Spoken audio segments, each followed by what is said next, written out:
क्या आपने पवित्र आत्मा पाया है? और यदि हाँ, तो क्या आपने अन्य अन्य भाषा के वरदान को पाया है? क्या आप अन्य अन्य भाषा में प्रार्थना करते हैं? तो अन्य अन्य भाषा में प्रार्थना करना क्यों महत्वपूर्ण है या इसके क्या लाभ हैं? जी हाँ, मैं हूं आपका भाई प्रभु का दास पास्टर अतुल मसीह, और मैं परमेश्वर को धन्यवाद देता हूं आज के इस दिन के लिए जो कि प्रभु यीशु मसीह ने मेरे और आपके जीवन के अंदर दिया है।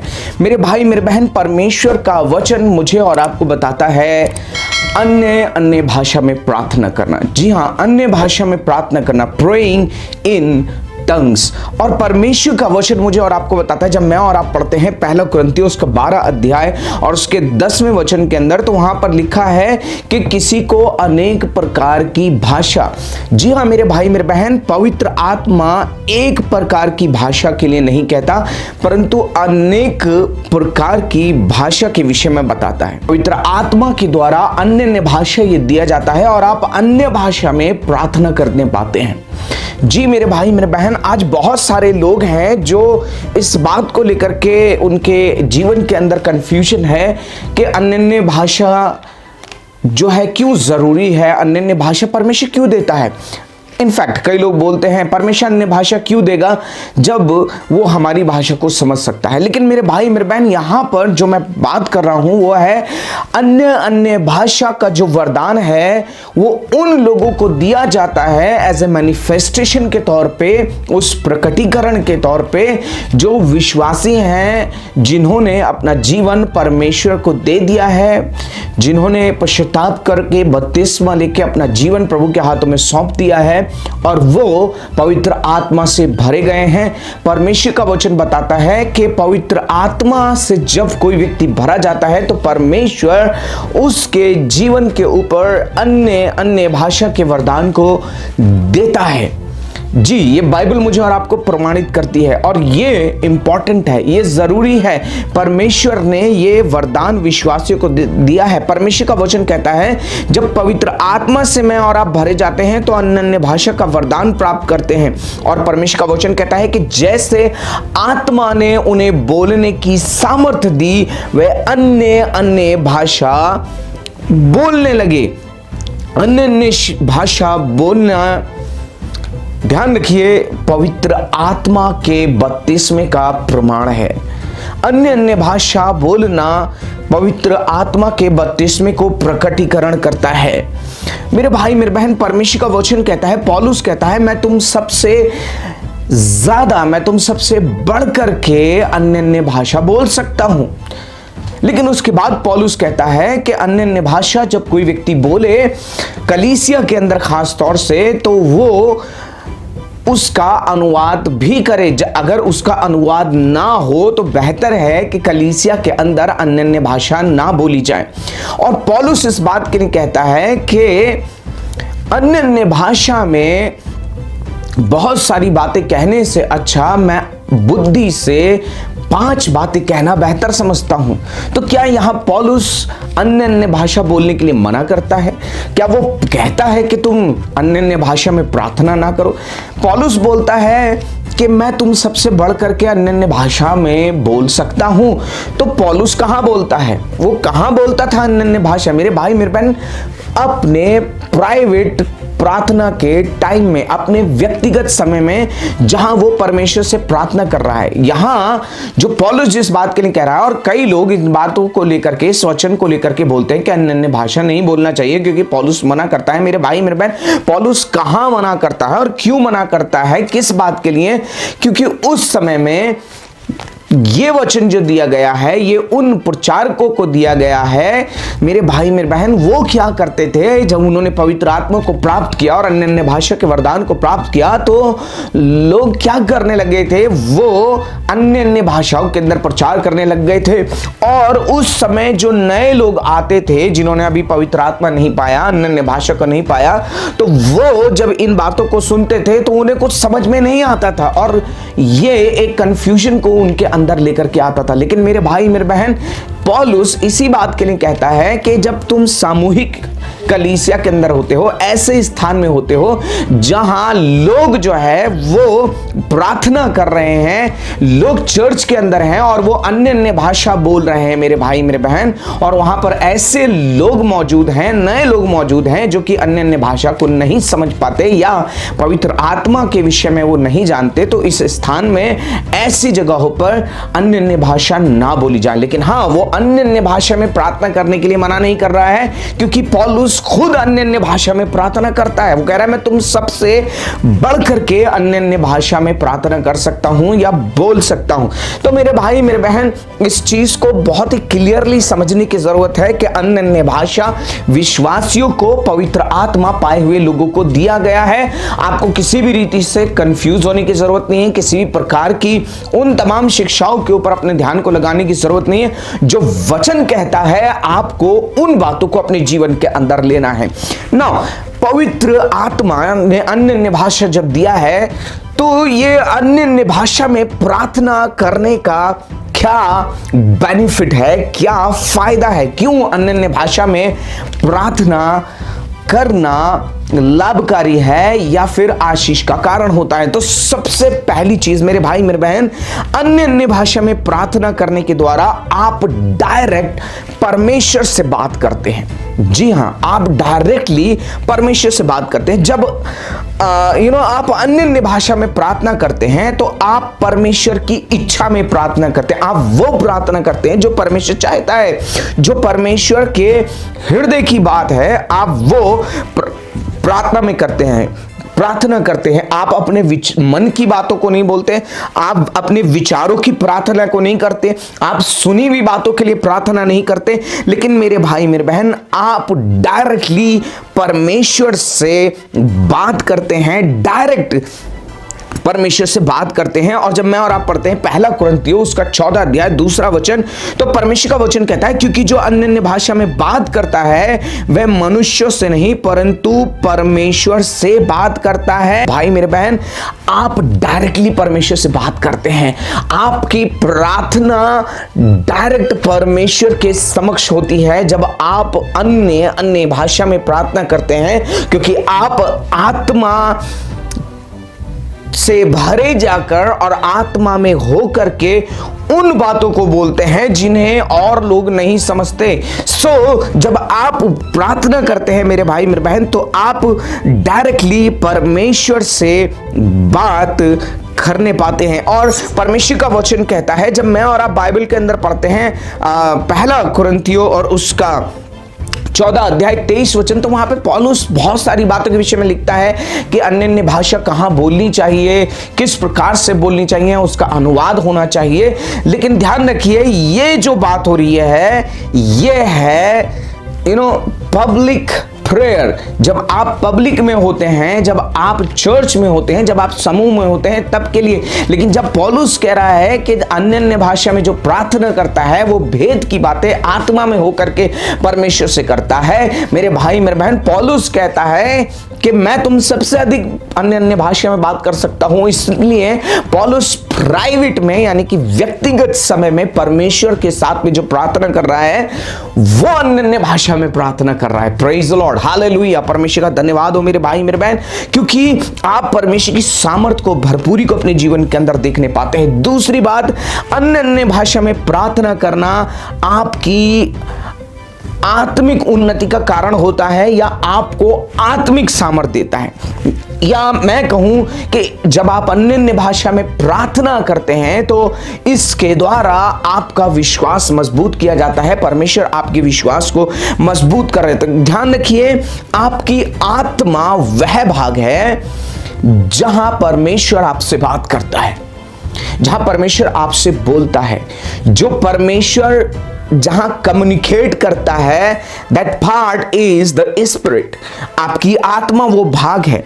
और जब आप शरीर के अनुसार चलते हैं या शरीर में काम करते हैं, शरीर के अनुसार आप विचार करते, सोचते और अपनी जिंदगी को बिताते हैं और शरीर के अनुसार सारी चीजों को करना शुरू कर देते हैं, तो ये जो आत्मा है परमेश्वर की ना सुनने के कारण, परमेश्वर की आवाज को ना पाने के कारण मेरे भाई मेरे बहन ये आत्मा निर्बल होती चली जाती है, ये आत्मा कमजोर होती चली जाती है।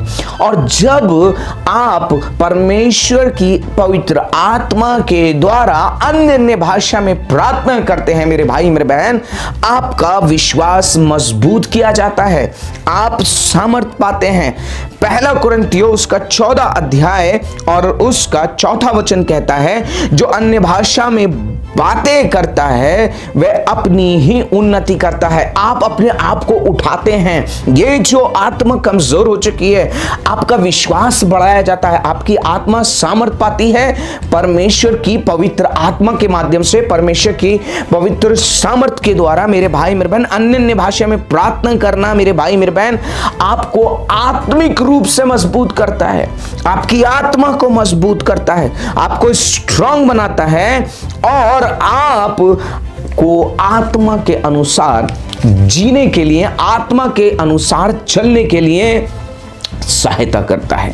तीसरी बात, अन्य अन्य भाषा में प्रार्थना करना आपकी सहायता करता है जब आप ना जानते हो कि किस लिए प्रार्थना करें या किस विषय पे प्रार्थना करें। कई बार मेरे भाई मेरे बहन आपके पास में ऐसा समय आता है जहां आप नहीं समझ पाते क्या प्रार्थना करें, किस विषय पे प्रार्थना करें, किस चीज के लिए प्रार्थना करें, और वहां आप कंफ्यूज होते हैं, वहां पर आपको समझ में नहीं आता। लेकिन मेरे भाई मेरे बहन, जब आप अन्य अन्य भाषा में प्रार्थना करते हैं तो आप को पवित्र आत्मा वो विषय देता है, वो बातें प्रकट करता है जिन्हें आप ना तो जानते हैं और ना समझ पाते हैं और ना ही अपनी बुद्धि से उनको ग्रैप्स कर सकते हैं। लेकिन जब पवित्र आत्मा, परमेश्वर का वचन कहता है रोमियो की पत्री उसका 8 अध्याय 26वें वचन में कि हम नहीं जानते कि किस रीति से प्रार्थना करना है, हमें नहीं पता कि क्या प्रार्थना करना है, लेकिन आत्मा आप ही हमें आहे भर भर के बयान से बाहर प्रार्थना करना सिखाता है मेरे भाई मेरे बहन। क्योंकि जब आप पवित्र आत्मा को अलाउ करते हैं, अनुमति देते हैं, और जब आप अन्य अन्य भाषा में प्रार्थना करते हैं मेरे भाई मेरे बहन, तो आप उन विषयों के लिए प्रार्थना करने पाते हैं जिनको आप नहीं जानते, जिनको आप नहीं समझ पा रहे, जो आपके चित्त में भी नहीं आ रहे हैं। उन विषयों के लिए पवित्र आत्मा आपकी प्रार्थना में सहायता करता है, आप उन विषयों के लिए अन्य अन्य भाषा में प्रार्थना करने पाते हैं। Praise the Lord, hallelujah. और ध्यान रखिए, ये पवित्र आत्मा के द्वारा होता है, ये पवित्र आत्मा है जो कार्य करता है और आपको अन्य अन्य भाषा में प्रार्थना करने के लिए सामर्थ्य देता है।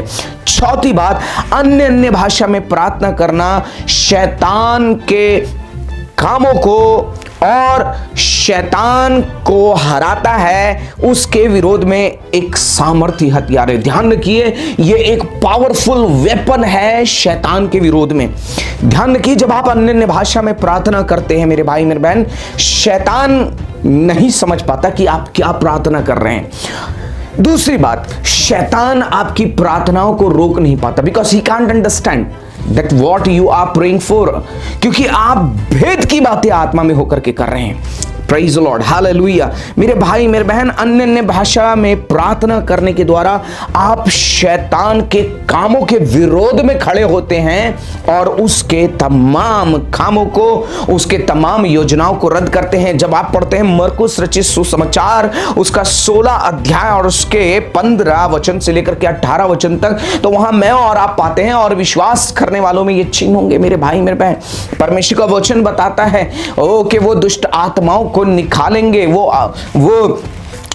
उनकी किसी वस्तु से उनकी हानि ना हो सकेगी, और वो तमाम जो दुष्ट के कार्य मेरे भाई मेरे बहन मैं और आप पाते हैं, उसके कामों को आप लताड़ेंगे, उस दुष्ट को आप पैरों तले कुचलने पाएंगे। आप उस दुष्ट के विरोध में आप बीमारों को चंगा करेंगे, आप अन्य अन्य भाषाओं को बोलेंगे, आप मेरे भाई मेरे बहन उन शैतान के सताए हुए, शैतान जिनको परेशान कर रहा है, बीमार कर रहा है, आप उनको आजाद करने पाएंगे। आप उनके कामों के, दुष्ट के कामों के विरोध में खड़े हो जाते हैं जब आप अन्य अन्य भाषा में प्रार्थना करते हैं। तो ये अन्य अन्य भाषा में प्रार्थना करना एक सामर्थ्य हथियार है जो कि परमेश्वर ने मसीहों को दिया है। पांचवी बात, जब आप अन्य भाषा में प्रार्थना करते हैं तो पवित्र आत्मा के द्वारा आप भेद की बातें, वो प्रकाशन की बातें, वो ज्ञान की बातें परमेश्वर आपको समझाते हैं, क्योंकि आप आत्मा में हो करके भेद की बातें परमेश्वर से करते हैं। ध्यान रखिए, you are in God's army, आप परमेश्वर की आर्मी में हैं, आप परमेश्वर की सेना में हैं, आप मसीह के सिपाही हैं, आप मसीह के राजदूत हैं। और ध्यान रखिए, जब आर्मी में आप हैं, एक बार मैं आर्मी के विषय में कुछ देख रहा था, तो वो आर्मी में जो है उनको जब भेजा गया बॉर्डर के ऊपर, तो वहां पर उनको एक स्पेशल लैंग्वेज सिखाई गई, और वो लैंग्वेज सिखाए जाने के बाद में वहां जब वो कम्युनिकेट कर रहे थे तो वो उस भाषा में कम्युनिकेट कर रहे थे। तो जो शत्रु थे, जब वो उसको ट्रेस करना चाह रहे थे तो वो मैसेज को क्रैक नहीं कर पा रहे थे, वो मैसेज को समझ नहीं पा रहे थे। मेरे भाई मेरे बहन, मैं आपको बताना चाहता हूं, परमेश्वर ने आपको अपनी सेना में शामिल कर लिया। जब आपने उद्धार पाया, यीशु को अपना जीवन दिया, आप प्रभु की सेना में शामिल हो गए, आप एक आत्मिक युद्ध के अंदर आ गए, और परमेश्वर ने अपनी आत्मा को, सामर्थ को आपको दिया है, और अन्य भाषा दिया है, वो भेद की बातें मेरे भाई मेरे बहन जिसे शत्रु नहीं समझ सकता, वो प्रकाशन की बातें जिसे संसारिक लोग और संसार ग्रहण नहीं करता, नहीं समझता, वो प्रकाशन की बातों को आप मेरे भाई मेरे बहन अपने जीवन के अंदर पाते हैं। जब आप व्यक्तिगत रीति से अन्य भाषा में प्रार्थना करते हैं मेरे भाई मेरे बहन, परमेश्वर का आत्मा आपके जीवन के अंदर होकर के पब्लिक में वो सामर्थ को दिखाएगा। हालेलुया। वो सामर्थ आपके शब्दों में, आपके व्यवहार में, आपके प्रचार में, आपकी जीवन शैली के अंदर प्रकट होगी। Praise the Lord. परमेश्वर का धन्यवाद हो मेरे भाई मेरे बहन। छठी बात, जब आप पवित्र आत्मा में अन्य भाषा में प्रार्थना करते हैं तो ये आपके जीवन को पब्लिकली प्रभावशाली बनाता है। समझिएगा, यानी कि it's carry forward the power of God. ये परमेश्वर की सामर्थ को आपके जीवन के अंदर आगे बढ़ाता है।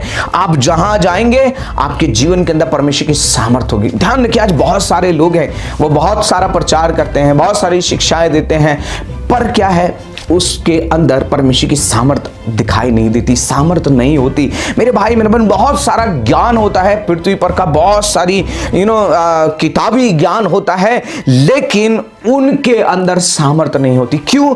क्योंकि उनके जीवन के अंदर एक चीज है जिसको शायद वो लैक कर रहे हैं, और वो ये है कि वो अन्य भाषा में प्रार्थना नहीं कर रहे, व्यक्तिगत रीति से परमेश्वर के साथ समय नहीं बिता रहे। जब आप व्यक्तिगत रीति से अन्य भाषा में प्रार्थना करेंगे, व्यक्तिगत रीति से जब आप परमेश्वर के साथ में बैठ करके मेरे भाई मेरे बहन अपने प्राइवेट स्थान में और परमेश्वर से अन्य भाषा में प्रार्थना करेंगे, तो वो सामर्थ, वो पवित्र आत्मा का अभिषेक आपके जीवन के अंदर भरपूरी से कार्य करने पाएगा, और आप जहां जाएंगे ये अभिषेक आपके संग चलेगा, आप में होकर के कार्य करेगा और लोग छुए जाएंगे। Praise the Lord. सातवीं बात मेरे भाई मेरे बहन, अन्य भाषा में प्रार्थना करना एकता, सामर्थ और आत्मिक उन्नति को लेकर के आता है कलीसिया में। किस किस चीज को? एकता, सामर्थ और स्पिरिचुअल ग्रोथ। परमेश्वर का वचन क्या कहता है? पहला कुरिन्थियों उसके 14 अध्याय उसके 26 वचन में लिखा है, इसलिए हे भाइयों, क्या करना चाहिए? जब तुम इकट्ठे होते हो तो हर एक के हृदय में भजन या उपदेश या अन्य भाषा या प्रकाशन या अन्य भाषा का अर्थ बताना रहता है। सब कुछ आत्मिक उन्नति के लिए होना चाहिए। यहां पौलुस ये नहीं कह रहा है कि तुम प्रार्थना नहीं कर रहे हो अन्य भाषा में। मेरे भाई मेरे बहन, जब आप अन्य भाषा में प्रार्थना करते हैं तो ये कलीसिया के अंदर उन्नति को लेकर के आता है, सामर्थ को लेकर के आता है मेरे भाई मेरे बहन। इसलिए आप अन्य भाषा में प्रार्थना करें। जब आप अन्य भाषा में प्रार्थना करते हैं मेरे भाई मेरे बहन, तो कलीसिया के अंदर मेरे भाई मेरे बहन एकता आती है, कलीसिया की आत्मिक उन्नति होती है। और ये मैं नहीं बोल रहा हूं, ये परमेश्वर का वचन बोल रहा है। और इसलिए मेरे भाई मेरे बहन, आप अन्य भाषा में प्रार्थना करें। हालेलुया। ये परमेश्वर की इच्छा है, ये परमेश्वर चाहता है, क्योंकि परमेश्वर ने ये अन्य भाषा आपको इसलिए दिया है ताकि परमेश्वर के लोग तैयार किए जाएं, सामर्थ्य हो, उसकी कलीसिया मजबूत होने पाए। इसलिए मेरे भाई मेरे बहन, अन्य भाषा में प्रार्थना करने से ना रुकें। अपने व्यक्तिगत स्थान में ध्यान रखिए, जब आप होते हैं तो अन्य भाषा में खूब प्रार्थना करें, लेकिन जब कलीसिया में आप होते हैं, समूह में होते हैं, तो बजाय इसके कि आप बहुत सारे शब्दों में अन्य भाषा में प्रार्थना करें, आप कम अन्य भाषा को इस्तेमाल करें, जिससे कि नए लोग जो हैं, जो कि आते हैं, उनके लिए कोई भी कंफ्यूजन ना होने पाए, वो भी समझने पाए और आपकी प्रार्थना में सम्मिलित होने पाए, आपके साथ में वो भी उन्नति करने पाए। और जब वो अन्य भाषा से भरते हैं, पवित्र आत्मा से भरते हैं, अन्य भाषा के वरदान को प्राप्त करते हैं और सारे विश्वासी होते हैं, तब आप अन्य भाषा में फुल रीति से प्रार्थना करिए, अन्य भाषा खूब बोलिए और प्रार्थना कीजिए। मेरे भाई मेरे बहन, मेरी प्रार्थना यह है कि परमेश्वर इस प्रकाशन को और भी गहराई से आपके जीवन के ऊपर प्रकट करे मेरे भाई मेरे बहन, ताकि आप बढ़ते चले जाएं और शैतान के लिए, शैतान के राज्य के लिए, उसकी तमाम योजनाओं के लिए जो हथियार परमेश्वर ने आपको दिया है, वो आप इस्तेमाल करें, दुष्ट के राज्य को तहस नहस करें और परमेश्वर का कार्य आप में और आपके द्वारा बढ़ता चला जाए। परमेश्वर आपको आशीष दे, और अगर आपको आशीष मिली है तो दूसरों के साथ शेयर जरूर से करें। God bless you all. आप सभी को जय मसीह की।